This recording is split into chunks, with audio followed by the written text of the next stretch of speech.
தூத்துக்குடியில் குருஸ் பர்னாந்து 155வது பிறந்தநாளையொட்டி அவரது திருவுருவ சிலைக்கு வடக்கு மாவட்ட திமுக சார்பில் மாநகராட்சி மேயர் ஜெகன் பெரியசாமி மாலை அணிவித்து மரியாதை செலுத்தினார்.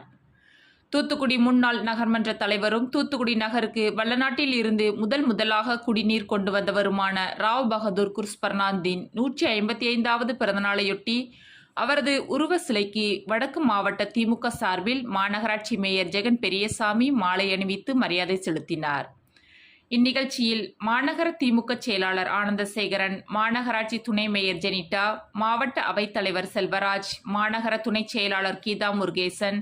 பொதுக்குழு உறுப்பினர்கள் கோட்டூர் ராஜா, கஸ்தூரி தங்கம், மாநகராட்சி மண்டல தலைவர் அன்னலட்சுமி, மாவட்ட மீனவரணி அமைப்பாளர் அந்தோணி ஸ்டாலின்,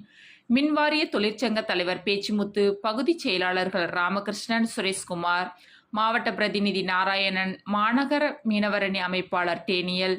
சுற்றுச்சூழல் அணி துணைத் தலைவர் வினோத், துணை அமைப்பாளர் மகேஸ்வரன் சிங், மகளிர் தொண்டரணி துணை அமைப்பாளர் பெல்லா, தொழிற்சங்க செயலாளர் மரியதாஸ், மாவட்ட மருத்துவ அணி தலைவர் அருண்குமார், வட்டச் செயலாளர்கள் கதிரேசன், சதீஷ்குமார், சுப்பையா, பாலகுருசாமி, ராஜாமணி, டென்சிங், லியோ ஜான்சன், பொன்ராஜ், சாமி, ரவீந்திரன், பகுதி தகவல் தொழில்நுட்ப அணி அமைப்பாளர் சுரேஷ்குமார், மாவட்ட பிரதிநிதி ராஜ்குமார், கவுன்சிலர்கள் ஜெயசீலி, நாகேஸ்வரி, வைதேகி, பவானி மார்ஷல், ரெக்ஸ்லின், மெட்டில்டா, கந்தசாமி, போல்பேட்டை பகுதி பிரதிநிதிகள் பிரபாகரன், ஜாஸ்பர், வட்ட பிரதிநிதி பாஸ்கர் உள்பட பலர் பங்கேற்றனர்.